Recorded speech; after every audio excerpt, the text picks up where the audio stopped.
The Joker is actually the real hero of Gotham. Proponents of this theory argue that the Joker's chaos is not mindless but a targeted effort to rip apart the city's moral delusions and expose the hypocrisy of its leaders. By orchestrating events like the fairy experiment, he isn't acting as a simple villain but is testing whether strangers will kill each other to survive, forcing them to confront their true nature. His attacks expose the thin line between law and fear, pushing Batman to break his own rigid rules and challenging the blind loyalty of figures like Commissioner Gordon. Without the pressure the Joker applies, Gotham's ideals would remain untested and hollow. Thus, he acts as a dark catalyst for actual societal change. He unmasks the limits of heroes like Harvey Dent to show how brittle the city's codes really are when faced with absolute madness. The Batman and Robin, 1997, movie was actually an in-universe film made by the people of Gotham. This theory suggests that the film's over-the-top tone, flashy costumes, and endless ice puns are a dramatized retelling created by the public rather than a real account of Batman's life. Instead of the gritty realism fans expect, it plays like a Gotham City summer blockbuster, designed to mythologize their local vigilante through a pop culture lens. Everything in the film is exaggerated, from the non-stop quips to the inclusion of bat nipples, because logic takes a backseat to Hollywood spectacle within the fictional world. Reddit threads push the idea that this is a film created by Gotham citizens to turn a terrifying masked man into a marketable hero.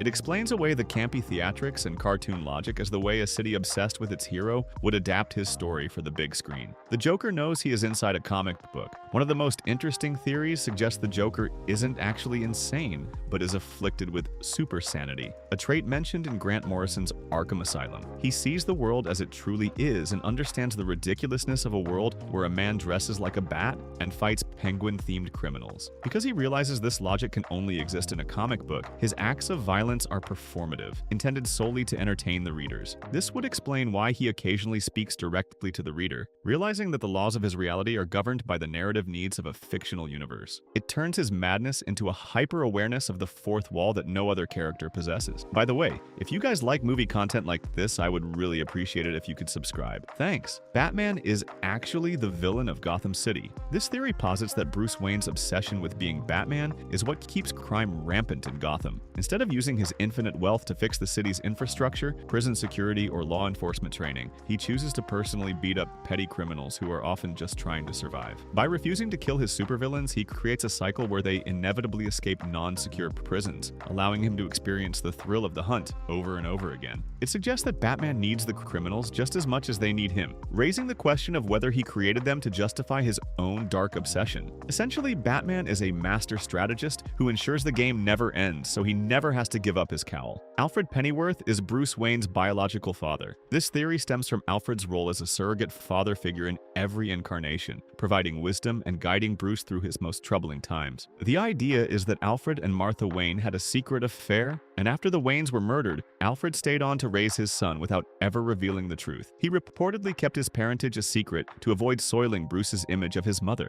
the one woman Alfred truly loved. This would explain Alfred's absolute, unwavering devotion to Bruce, even well into his adult years as he watches his son risk his life every night. It reframes the butler-master relationship as a tragic, hidden family bond. Robin is a fail-safe weapon, specifically trained to stop Batman. While it seems irresponsible for Batman to bring a child into dangerous fights, this theory suggests there is a much darker strategic reason for Robin's training. It is well known that Batman has contingency plans for every member of the Justice League, and Robin is his contingency for himself. As the only person trained directly under the Dark Knight, Robin knows all of his combat techniques, gadgets, secrets, and weaknesses. If Batman were ever to go dark or be compromised, Robin is the only person on the planet with the specific knowledge required to take him down. This makes the boy wonder the ultimate insurance policy against the world's most dangerous detective. The Joker in the DCEU was originally a Robin. Fans notice that in Batman vs. Superman, the Robin suit on display has bullet holes in the shoulders, and Jared Leto's Joker appears to have faint scars in those exact spots. Additionally, the Joker has a tattoo of a robin with an arrow through it, which is an odd addition if all his other ink is dedicated to his own persona.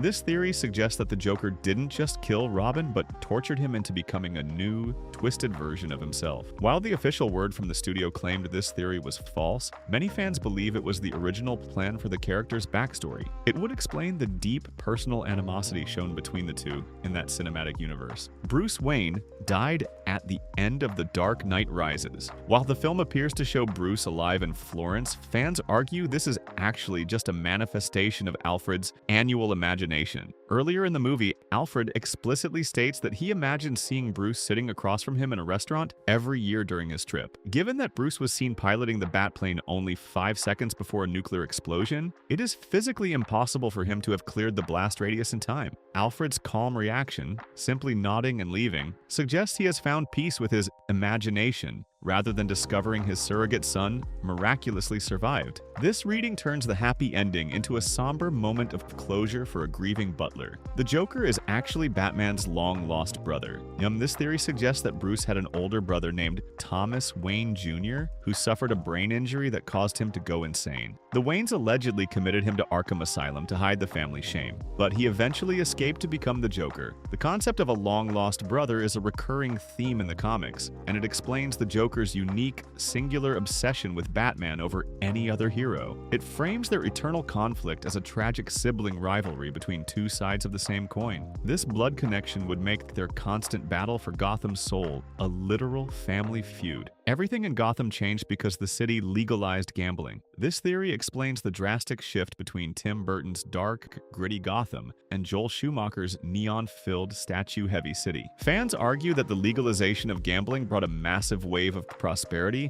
and a total image overhaul to the city, turning it into a flashy tourist destination. This explains why the somber Batman was suddenly treated like a mascot and why villains began robbing casinos out in the open. The tacky decor and vibrant lights were the results of a city trying to market its superhero history to the masses. It provides a logical, in-universe reason for the sudden and controversial change in cinematic style. Superman in Man of Steel is a modern Christ allegory. Filmmakers heavily leaned into Judeo-Christian imagery, making Clark 33 years old, the same age as Jesus at his crucifixion, when he is called to sacrifice himself. Clark even visits a church to seek advice from a priest when faced with the choice of saving the Earth or surrendering to General Zod. His father, Jor-El, sends his only son from the heavens to Earth to help humanity discover its own capacity for good. The marketing for the film even included specialized screenings for clergy to emphasize this messianic subtext to a broader audience. It frames Superman as a secular messiah whose journey is about redeeming a world that is initially afraid of his power. Krypton's downfall in Man of Steel is a critique of modern empires. This version of Krypton is depicted as a physical, flawed environment, plagued by internal strife and the mismanagement of resources. The planet's collapse is the result of overextending its galactic empire and the unsustainable consumption of its natural environment, thus mirroring contemporary social fears. Fans see this as a direct parallel to the United States' involvement in foreign wars and the resulting domestic instability. By genetically engineering citizens for specific roles and removing free will, Krypton functioned as a technocratic dictatorship that eventually ate itself. This makes the alien world a mirror for the mistakes modern human societies are currently making. The Gentry and the Empty Hand represent the reader's relationship with comics. The Gentry are described as living bad ideas that come from our world, Earth 33, to colonize the fictional worlds of the DC multiverse. They represent our fears and the modern shift toward bleak, dystopian thinking in media.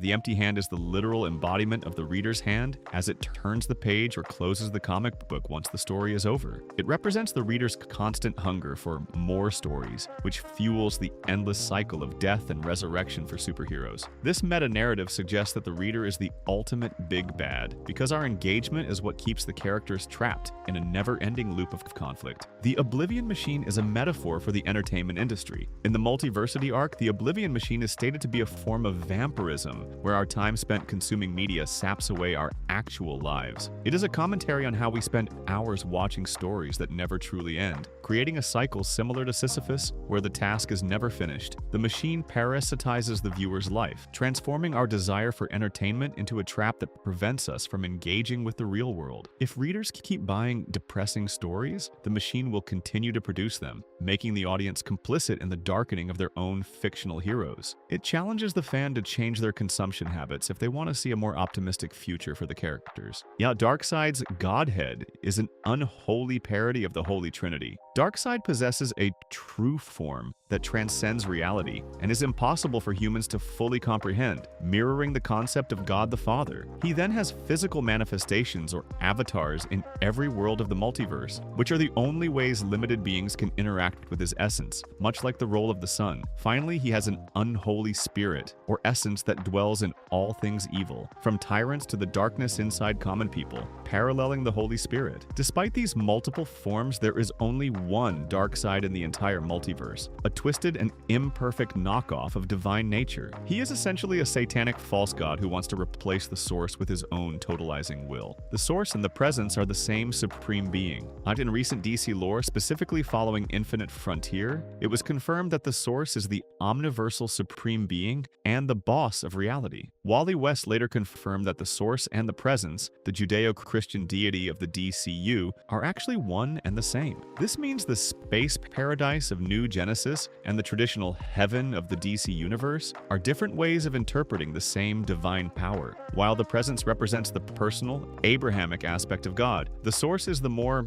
abstract, cosmological version that powers the new gods. This unification sets Darkseid up as the ultimate enemy of the entire Omniverse, rather than just a galactic threat. There are not actually 3 physical Jokers, but 3 mental backups. While the 3 Joker storyline initially suggested there were 3 separate people, recent comics like Batman number 143 reveal a different truth. There is only one physical Joker, but he carries 3 distinct backup versions of his personality inside the same body. This concept allows the Joker to survive reboots or personality shifts by switching between these mental states. Batman reportedly always knew who the Joker was and has even kept a secret watch over the Joker's living wife and son. This mental backup theory explains why the Joker can be a calculated strategist in one era and a chaotic prankster in the next, while remaining the same biological person. The world of Watchmen takes place on Earth 46. Since Watchmen was integrated into the DC multiverse, fans have tried to place it on the map of the multiverse. In theory suggests it occupies Earth 46, a mystery world described as being nearer to the pit of the underworld than the pinnacle of order. This Earth sits conveniently between Earth 4, home of the Charlton heroes who inspired Watchmen, and Earth 35, home to Supremo, a character Moore later reimagined. The placement allows for a meta joke, where Moore's creation sits right between its source material and its successors. This location also explains how the comedian's pin was able to leak into the main DC universe during the Rebirth event. The Flash TV series is effectively an alternate timeline from the very start. Because Eobard Thawne traveled back and killed Nora Allen, the show we watch is already a deviation from the original timeline, where Barry becomes the Flash in 2020. In that original history, Nora lives and Barry has a more traditional upbringing, but the show's timeline is a solid point where the writers can change the fates of any hero or villain as they see fit. When Barry creates a time boom by traveling back, it shatters the time stream and resets events in ways he can't predict, leading to the Flashpoint universe. This means the entire CW multiverse exists as a series of cascading consequences from speedsters messing with the past. Bruce Wayne owns every ventilation and HVAC company in Gotham City. This explains why a 6'4", 210-pound man can easily crawl through air ducts that should realistically be too small and inefficient for heating a building. Fans argue that Bruce Wayne, being a master strategist, bought up all these companies to ensure that every factory and office in Gotham was built with Batman-sized parameters. By controlling the blueprints for Gotham's ventilation systems, he creates a massive tactical advantage that allows him to drop in on any villain in any building in the city. It turns a common trope of stealth gameplay and movies into a massive, citywide corporate conspiracy led by Bruce Wayne himself. James Gunn is purposely avoiding Darkseid to distance his DCU from the MCU. And despite fans theorizing that the introduction of Salvation and Peacemaker was setting up Darkseid, Gunn confirmed he is hesitant to use the villain as his main big bad. He cites 2 main reasons. He respects Zack Snyder's recent cool portrayal and doesn't want to repeat a character so soon. More importantly, he wants to avoid constant comparisons to the MCU's Thanos, realizing that casual audiences might see Darkseid as a cheap attempt to replicate Marvel's success. While the New Gods and a Mr. Miracle script are in development, Darkseid will likely remain a background threat for several years. This decision shifts the DCU's focus toward world building, rather than an immediate Thanos-level crossover event.